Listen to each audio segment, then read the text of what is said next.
আপনারা দেখছেন 99 নিউজ বাংলা। বদলাবো আমরা। নমস্কার, 99 নিউজ বাংলায় আপনাদের সকলকে স্বাগত। সঙ্গে আমি শুভ্র। আর এই মুহূর্তে অত্যন্ত গুরুত্বপূর্ণ খবর আমাদের কাছে এসে পৌঁছাচ্ছে।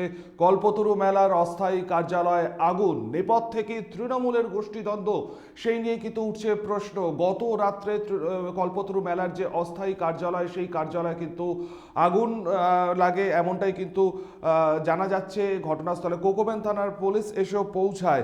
ঘটনাকে ঘিরে কিন্তু এখন রাজনৈতিক তরজা তুঙ্গে উঠেছে। আপনাদেরকে আমরা সেই ছবি দেখাচ্ছি 99 নিউজ বাংলার পর্দায়। দুর্গাপুরের গ্যামন ব্রিজ মেলা ময়দান সংলগ্ন, যেখানে 1 জানুয়ারি, নতুন বছরে 1 জানুয়ারি, প্রথম অর্থাৎ 1 জানুয়ারি থেকে 10ই জানুয়ারি পর্যন্ত যে কল্পতরু মেলা হয়, সেই কল্পতরু মেলা কিন্তু দোকান যে বুকিং, সেই বুকিংয়ের জন্য কিন্তু একটি অস্থায়ী ক্যাম্প করা হয়। সেই ক্যাম্পে কিন্তু গত রাত্রে আগুন ধরিয়ে দেওয়া হয়, চেয়ার টেবিল পুড়ে যায়, এমনটাই কিন্তু জানা গেছে। ঘটনাস্থলে কোকোবেন থানার পুলিশ এসেও পৌঁছায় রাত্রেই, এবং এই ঘটনা জানাজানি হওয়ার পর কিন্তু আজ সকালে মেলা কমিটির যেমন উদ্যোক্তারা এসে পৌঁছায়, তার পাশাপাশি কিন্তু এই ঘটনাকে ঘিরে রাজনৈতিক তরজাও একেবারে তুঙ্গে উঠেছে। তবে এই ঘটনার পেছনে কি নেপথ্য রয়েছে সেটাও কিন্তু পুলিশ তদন্ত করছে। এই মুহূর্তে কল্পতরু মেলা প্রাঙ্গণ থেকে আমাদের সঙ্গে রয়েছে দুর্গাপুরের প্রতিনিধি সনাতন গড়াই। আমি সরাসরি সনাতনের কাছে চলে যাব। সনাতন, যেটা জানা যাচ্ছে যে এর আগেও আমরা যে ছবিটা দেখেছিলাম, যে এই কল্পতরু মেলা প্রাঙ্গণে কিন্তু একটা গোষ্ঠীদ্বন্দ্বের ছবি উঠে এসেছিল। তারপর যদিও মেলা পরিচালনার দায়িত্ব যায় নগর নিগমের উপর, তারপর গত রাত্রে আবারও এরকম একটি ঘটনা ঘটলো। কি জানা যাচ্ছে? হ্যাঁ, দেখো, দুর্গাপুরের বহু প্রাচীন মেলা কল্পতরু, আর সেই কল্পতরু মেলাকে ঘিরেই তৃণমূলের গোষ্ঠীদ্বন্দ্ব প্রকাশ্যে এসেছিল কয়েকদিন আগেই। তার দখল নিয়ে তৃণমূলের গোষ্ঠীদ্বন্দ্ব শুরু হয়েছিল। যদিও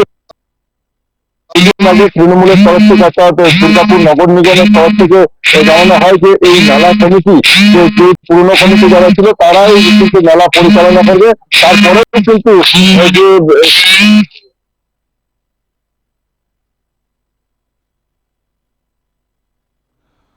আমরা আবারও পরবর্তী ক্ষেত্রে যোগাযোগ করার চেষ্টা করব আমাদের প্রতিনিধি সনাতনের সঙ্গে। যদিও যান্ত্রিক গোলযোগের জন্য বিচ্ছিন্ন হয়ে গেছে, আমরা যোগাযোগ করার চেষ্টা করব। তবে যে ঘটনার দিকে আমরা নজর রেখেছি,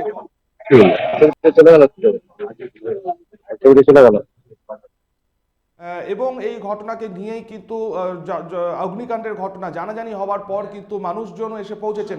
আবারও আমরা সনাতনকে পেয়েছি আমাদের সাথে। সনাতন, যে জায়গায় ছিলে, যে আপডেট তোমার কাছে রয়েছে, একটু আবার তুলে ধরো।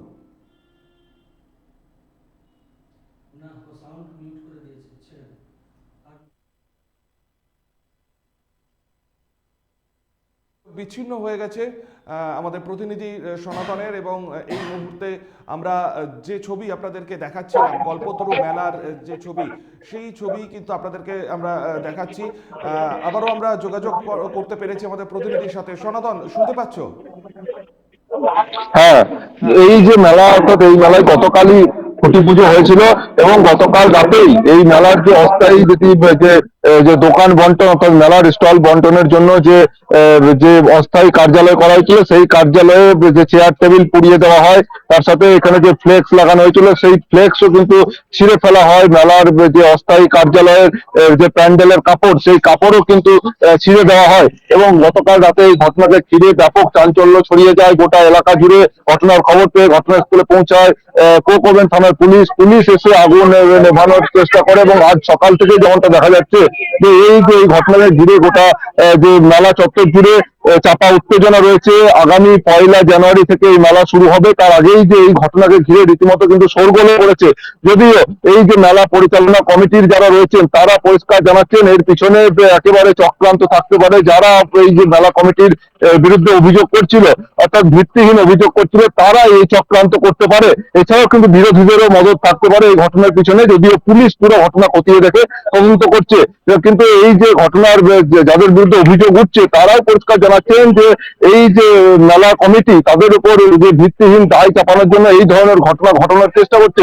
ইতিমধ্যে একেবারে প্রচন্ড ভিড় রয়েছে, দেখতে পাচ্ছেন যে মেলা কমিটির সদস্যরা এবং স্থানীয় বাসিন্দারা, তারা সকলেই ভিড় জমিয়েছেন। আমি কথা বলে নেওয়ার চেষ্টা করবো। এখানে রয়েছেন যে দুর্গাপুর পুরসভার, দুর্গাপুর নগর নিগমের প্রশাসক মন্ডলীর সদস্য এবং মেলা কমিটির কোষাধ্যক্ষ দীপঙ্কর লাহার সাথে। বলছি, গতকাল রাতে যে ঘটনাটি ঘটেছে, কারা এই ঘটনা ঘটাতে পারে বলে মনে করছে? দেখুন, কল্পতরু উৎসব শুরু হওয়ার আগে থেকে আপনারা জানেন যে কিছু অসামাজিক ছেলেরা এখানে একটা শান্তি ঘটাবার চেষ্টা করছে। আমরা বুঝতে পারছি হতাশাগ্রস্ত হয়ে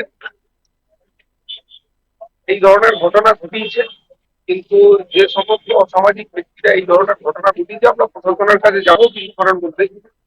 আমরা এটা এবং দৃষ্টান্তমূলক শাস্তির দাবি রাখবো।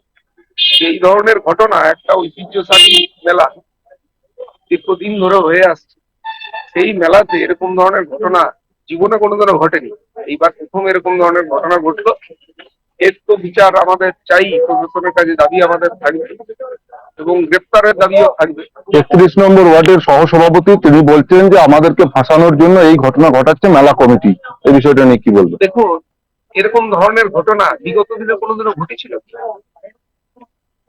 আমরাই তো যা কমিটি আছে গতবারও সেই কমিটি ছিল, কোনো চেঞ্জ হয়নি, পরিবর্তন হয়নি। আপনারা সাংবাদিক সম্মেলনে ছিলেন, আমরা বলেছি হঠাৎ করে এই বছর হলো। আপনারা বুদ্ধিমান সংবাদ মাধ্যম, দুর্গাপুরের স্থানীয় বিচক্ষণতা আছে সংবাদ মাধ্যমের সবারই, আপনারাও জানেন ভালো করে। নামটা আমি যেমন বলতে পারছি না যেহেতু চোখে দেখিনি, আপনারাও জানেন ভালো করে যে কারা ঘটাচ্ছে, তাদের ইশারায় পুলিশকে জানানো হয়েছে, তাদের ইশারায় হচ্ছে কারা ঘটাচ্ছে। এই যে আমরা এর আগেও খুঁটি পুজোর আগেও ঠিক যেমনটা দেখলাম যে একটা ওখানে উত্তেজনার পরিস্থিতি তৈরি হয়েছিল এবং গত রাত্রে অগ্নিকাণ্ডের ঘটনা। আমি একটুখানি মেয়র পরিষদ সদস্য যেখানে রয়েছেন দীপঙ্কর লাহা, আমি একটু জানতে চাইবো যদি মেলা চলাকালীন আবারও এরকম কোনো ঘটনা ঘটে, যাদের বিরুদ্ধে অভিযোগ উঠছে তারা যদি এসে আবারও কোনো রকম উত্তেজনার পরিস্থিতি তৈরি করে, সেই জায়গা থেকে তারা কতটা প্রস্তুত হয়েছে? দেখো, তুমি যেমনটা জিজ্ঞাসা করছো আমি একটু জেনে নেওয়ার চেষ্টা করছি, যদি এই যে মেলা চলাকালীন কেউ অশান্তি করার চেষ্টা করে মেলায়, তাহলে আপনারা কি পদক্ষেপ নেবেন? দেখুন, আপনারা কালকে ঘটনায় বুঝতে পেরেছেন, মেলা চলাকালীন এরকম কারো সাহস হবে না। যেটা ঘটেছে রাতের অন্ধকারে বহু চলাকালীন, এই তো দিনের বেলায় ধরুন সব বসে আছে, আমাদের কাউন্টার চলছে, মানে রাতের অন্ধকারে এসব ঘটনা ঘটে? যারা অসামাজিক তত্ত্ব তারা যা ঘটাবার এরকম সময়ই ঘটায়। দেখুন, রাস্তায় তো রাতের বেলায় পুলিশ প্রশাসন থাকে, রাতের বেলায় চোর আর হারামিয়ারা ছাড়া রাস্তায় এই শীতকালের দিনে কেউ ঘুরে বলে মনে হয়। যে সমস্ত লোকরা রাতের বেলা করে তারাই দেখো, দিনের আলোয় কাউকে দেখা যাচ্ছে না, একেবারে রাতের অন্ধকারে দুষ্কৃতীরা এবং যারা এই মেলা কমিটির নামে যে বদনাম ছড়ানোর চেষ্টা করছিল তারাও থাকতে পারে বলে মনে করছেন এই যে এই ঘটনার সাথে যুক্ত হওয়ার পিছনে। যদিও পুলিশকে পুরো ঘটনা জানানো হয়েছে এবং পুলিশ পুরো ঘটনা খতিয়ে দেখে তদন্ত করছে। যারা এই ঘটনার সাথে যুক্ত হোক না কেন তাদের যে শাস্তির দাবি করছেন মেলা কমিটির সদস্যরা। কল্পতরু মেলা প্রাঙ্গণ থেকে ছিলেন প্রতিনিধি সনাতন গড়াই এবং আমরা ঠিক যেমনটা জানতে পারলাম প্রশাসক মণ্ডলীর সদস্য দীপঙ্কর লাহা ঠিক যেমনটা আমাদেরকে জানালেন যে এই ঘটনা কিন্তু যারা ঘটিয়েছে তাদের বিরুদ্ধে অবশ্যই আইনগতভাবে একটা স্টেপ নেওয়া হবে এবং যারা করেছে তারা রাত্রেবেলায়, দিনের আলোয় কিন্তু কেউ সামনে আসছে না এবং মেলা চলাকালীন এই রকম ঘটনা যে ঘটবে না সেদিকেও কিন্তু তারা যথেষ্টই পদক্ষেপ নিচ্ছে। এবং এই ঘটনার পরপরই স্থানীয় তৃণমূল নেতা কল্লোল বন্দ্যোপাধ্যায় কি বলেছেন, পাশাপাশি বিজেপি বিধায়ক লক্ষণ ঘরুই কি বলেছেন, কারণ এই ঘটনার পরই কিন্তু রাজনৈতিক তরজাও তুঙ্গে উঠেছে। শোনাবো আপনাদের পরপর দুটি বক্তব্যই। এটা কি বুকিং অফিস? এটা বুকিং অফিস ছিল, এটা বুকিং অফিস ছিল। আসলে এই সমাজে কিছু কিছু লোকের মানসিকতা যেমন, তারা সেরকমই কাজ করবে। এই সমাজে তো অনেক ধরনের মানুষ আছে, কিছু ভালো মানুষও আছে, কিছু খারাপ মানুষও আছে। যাদের যেরকম মানসিকতা তারা সেরকমই কাজ করবে।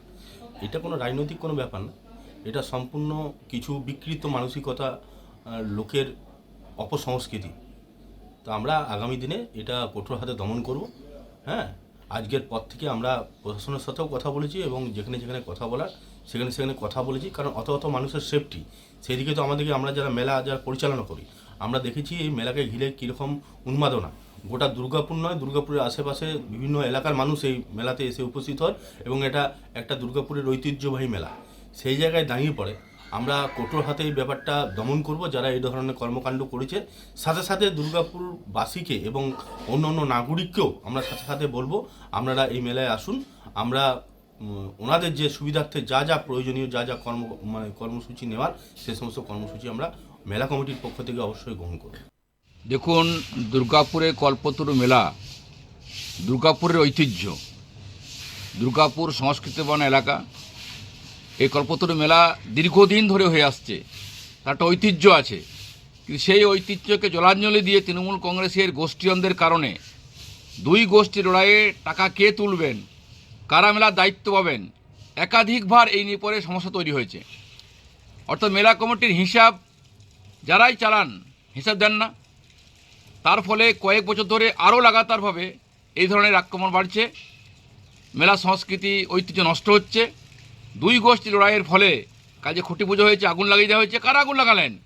অপর এক গোষ্ঠী, যারা দায়িত্ব পাচ্ছেন না, যারা বর্তমান চালাচ্ছেন, অভিযোগ করছে হিসেব কোথায়, হিসেব কেন দেওয়া হলো না।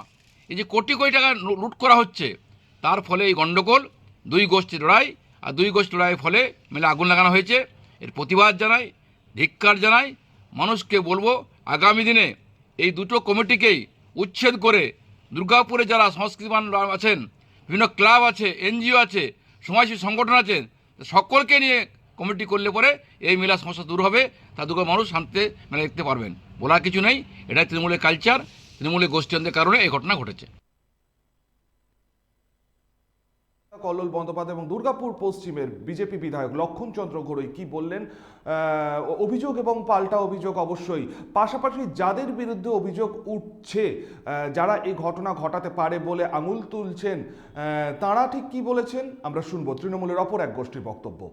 আমাদের পিছনে আর কিছু পাচ্ছে না বলার জন্য, ওই জন্য ওরা মদ মাতাল বলে আমাদেরকে বলা হচ্ছে। আমরা তো লোকাল হিসাবে আমাদের এটা মেলাটা আমরা অন্যদেরকে যে দাবি করেছিলাম, আমাদের 3টা ওয়ার্ডটা নিয়ে আমাদের কমিটিটার মধ্যে আমাদেরকে করা হোক সুস্থভাবে। আমরা 3জনে আমরা ওয়ার্ডটা মিলে মেলাটা করব। মেলার উদ্ঘাটন যে যারা করেছে সেটা আমাদের তো লোকাল কোনো ছেলে নাই, আমাদের কোনো ডাকা হয় না, কোনো কিছু বলা হয় না।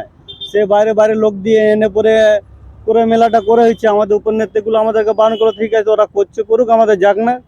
তারা ওরা নিজেদের মনে করেছে। এবার এইটা চক্রান্ত আমাদেরকে নিয়ে আমরা যে দাবিটা করেছিলাম, আমাদেরকে এই যে ব্লেম দেওয়ার চক্করে ওরা নিজেদের হতে পারে লাগিয়েছে হবে, সেটা আমরা বলতে পারছি না। এবার হতে পারে ওদের ছেলে হতে পারে, সেইখানকার গেমন ব্রিজের সিসিটিভি ক্যামেরাগুলো আছে, থানার ক্যামেরাগুলো আছে, সে প্রশাসন চেক করুক না চেক করুক। যদি আমাদের ছেলেগুলো যদি হয় তাহলে বলতে পারে।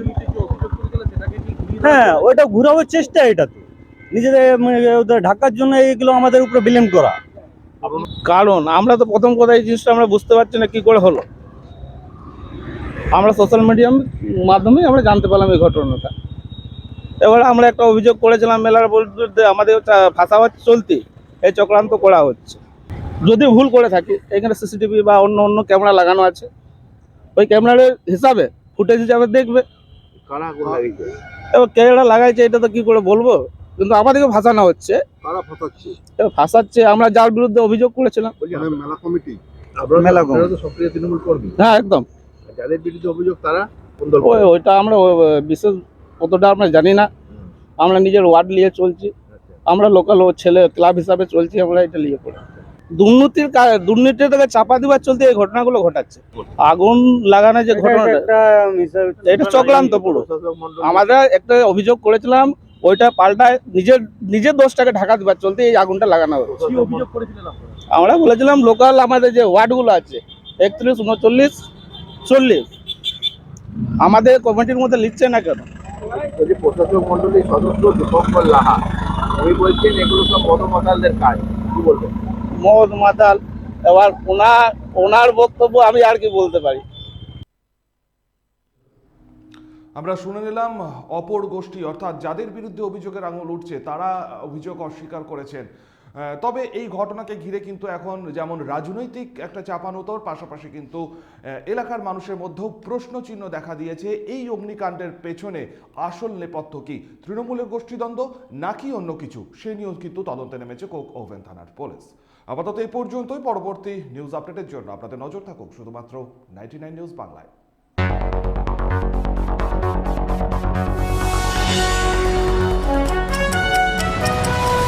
আপনারা দেখছেন 99 নিউজ বাংলা। বদলাবো আমরা।